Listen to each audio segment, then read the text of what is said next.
NASCAR's heading to Michigan this weekend for the 15th race of the Cup Series season.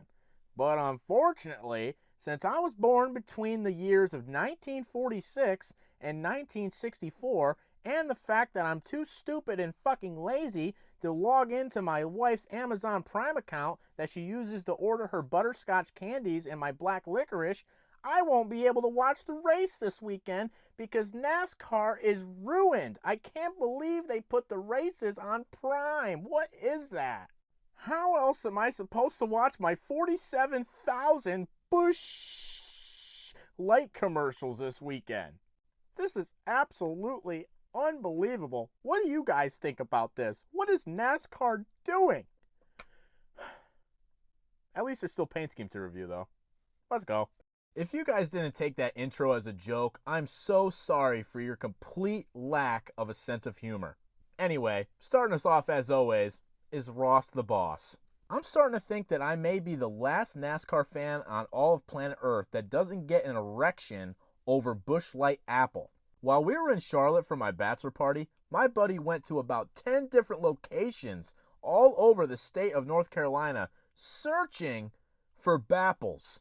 He, of course, came back dejected and empty-handed, but I couldn't give less of a fuck. I'll pass on the stomach rot and the migraines. Tito's and Sprite can give me that 10 times quicker. With all that being said, 10. Has anybody else seen that guy on TikTok that looks exactly like Austin Syndrome that was asking people to guess his favorite drivers? I went to the comment section to say, dude, you are so obviously a fucking Austin Syndrome fan, but you guys already beat me to it. I mean, dude, he had the Peabody glasses and everything. Just an absolute replica of this guy. 6. The Earnhardt documentary was awesome. Maybe the best piece of NASCAR content they've ever come out with. The thing that gets me, though, is at the end. They mentioned something about Richard saying he'll never run the number 3 car again, but yet, here we are. You'd think instead they would have edited that to say, no one will ever run the 3 car ever again besides my legendary piece of shit grandson, Austin Dillon. 9. Noah Gragson is giving major Jeff Burton Exide vibes this weekend, but the question is he even worthy of running a paint scheme this good? Listen, I know you guys all love Noah, and I do too, but 31st in the points? That's not very ka-chow of you, Noah.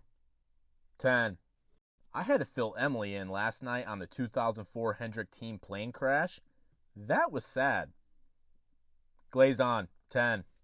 Brad Keselowski followed up his first top 10 of the season at Charlotte with a stellar 23rd place finish at Nashville. The good news is, though, we're heading to his hometown track that he's never won at. Yeah, I don't really know how to twist this in a positive way. Congratulations on the promotion, Elijah. If I lived in North Carolina, I would be pestering the fuck out of you right now. 10. Are we sure the number 7 car isn't just cursed? While Carson Hocevar and Michael McDowell are competing for wins, Justin Haley kind of just exists. Corey LaJoie probably has a voodoo doll of this race car that he beats the shit out of on Sundays. That's the only reasonable explanation I can come up with. 8. Welcome to Paint Scheme 101. Today we're going to teach you how to take a pretty solid paint scheme and turn it to absolute shit. First step, eliminate everything good about the paint scheme and instead add a cityscape of a city that has absolutely nothing to do with the sponsor itself. After that, there are no further steps required. Congratulations, your car now looks like shit. But seriously, what does Detroit have to do with BetMGM? I understand we're racing in Michigan, but just why? 0. I gotta give Chase Elliott a little bit of credit this week. The story behind this car is really cool. Since his throwback paint scheme at Darlington was so bad, he decided to throw it back one more time. This car is a throwback to the 2023 Aston Martin Formula One team. Because just like Chase Elliott's entire career, the 2023 Aston Martin Formula One team wasn't complete dog shit racing. They're pretty mediocre that year.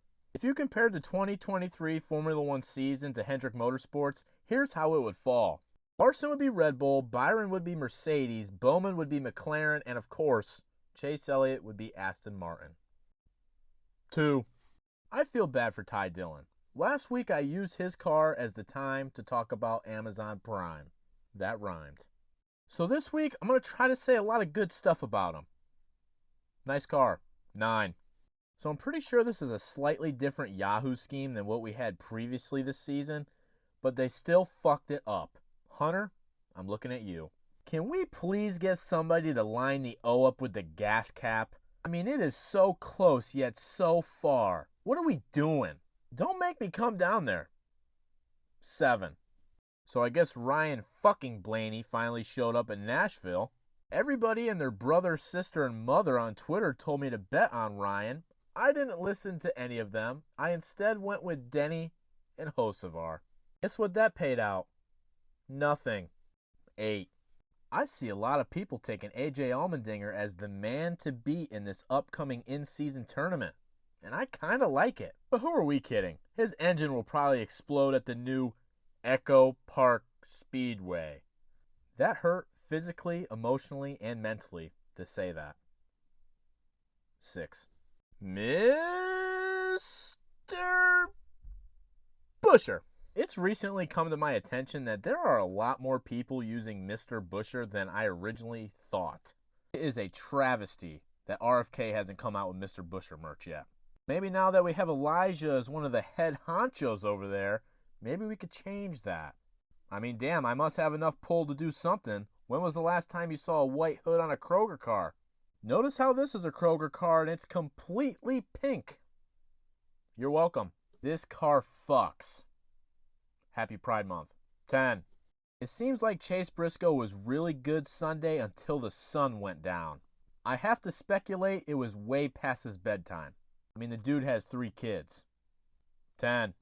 I don't think you guys understand, but deep down, truly, in my heart, I want to like Christopher Bell. I actually want to love him. But how can the paint scheme review guy root for someone that runs the shittiest paint scheme in the history of NASCAR? There is nothing worse than this. Nothing. NASCAR's been around for 78 years. I promise you, this is the worst looking car ever. Use the space you are given. 0. Joshy! So I'm assuming I'm missing something different on the hood? Because that red squiggly line is definitely new, right? I fear I've missed something. 7.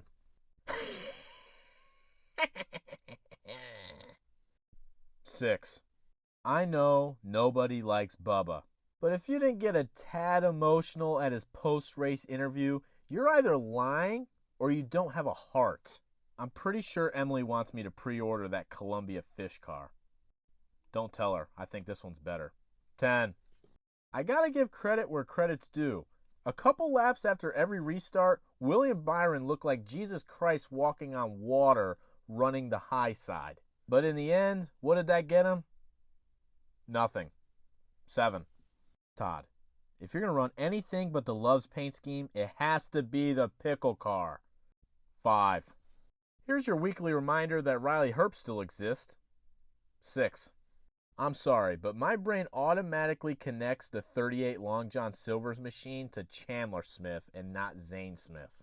It's not something I'm proud of, but it is something that happens. 9. Would you look at that? Haas factory team decided to wake up. I'm glad you finally remembered to put your paint scheme on NASCAR.com. The next order of business, can you get Andy's Frozen Custard to get their fucking orders right? They mess up our order every single time. But the custard's so good that we keep going back.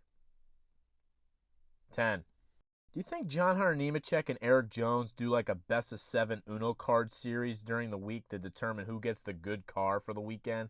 Because honestly, right now, Legacy's running really good, but it's one or the other. Unfortunately for you though, John, I think you probably got swept this week in the Uno card series. No offense. Enjoy 28th. 8. Eric Jones, on the other hand, he had a great night at Nashville, but I think it could be even better at Michigan. Because not only is he from Michigan, but he also runs good there. Watch out. Might be a sleeper. Car still looks like shit, though. 3. So Tyler Reddick surprised everybody by announcing that him and his wife just had another kid. I also think Tyler surprised his wife when he decided to name their newborn child Rookie. Rookie Reddick. That sounds like a character from Cars 2. Congratulations, though. That's awesome.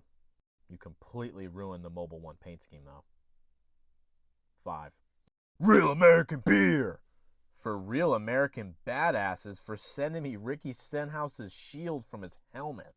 If you guys missed that video, go watch it.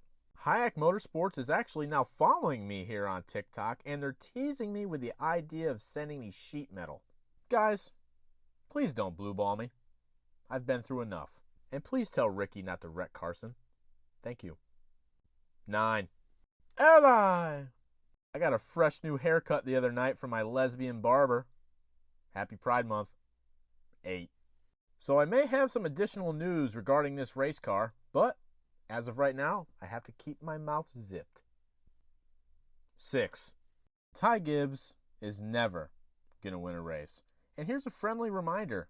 If his last name wasn't Gibbs, he would have been fired about 50 races ago. 6. So unfortunately, I think I put the pressure on a little too high with Ryan last week.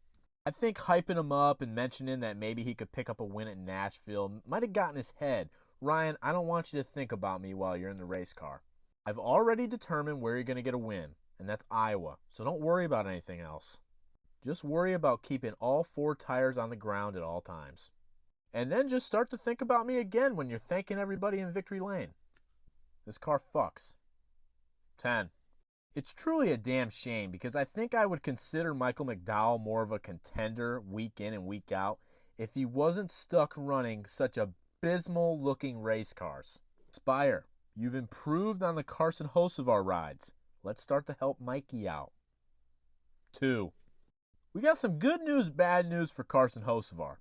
The good news is he ran second at Nashville, had a great race.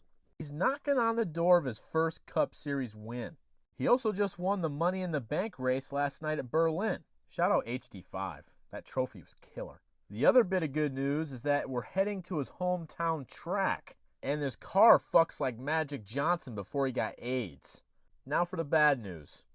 The entire world and every sports book in America is finally caught up to the fact that Carson Hocevar is the future. The opportunity to win thousands of dollars on a mere $20 investment is officially over. They have nuked my boy's odds. But that's okay. We're on the verge of the Carson Hocevar Spire Motorsports era. And I actually got to give a big shout out to my buddy Tyler number 2 because he saw the vision long before anybody else did. I'm ready. And golly, this blue and white race car looks awesome. 10. Guys, I have a serious question. If or when SVG wins one of these upcoming road courses, are we going to look at it the same way we looked at Harrison Burton's win at Daytona last year? Because this guy is 33rd in the point standings. He's been completely fucking abysmal. He didn't even make the in-season tournament. But if he wins 1 or 2 road course races, are we just going to go, well, you know, that's his cup of tea? But last year, we were dragging Harrison Burton apart for making the playoffs off a miracle win at Daytona. I'm just saying, let's keep the same energy. The guy got rushed up. He sucks on ovals. Don't let a 14th place finish at the 600 and endless amounts of glaze on the Amazon Prime broadcast distract you from that fact. And put the damn number back where it belongs. 3. Crocodile. I still say the problem with them running this paint scheme is they need to change the body shape to match perfectly with the driver that is in the car. That does not look like Daniel Suarez. And they'll use that exact same paint scheme whenever Ross Chastain runs it. It's a good idea, but it needs tweaking. 4. And paint scheme of the week goes to Carson Hocevar. I know most of you on Twitter said that the Bapple car should win, but guys, this is literally a color chrome diecast on the racetrack. Here's my top 3. I've rambled on too long. I'll update the point standings next week. Later.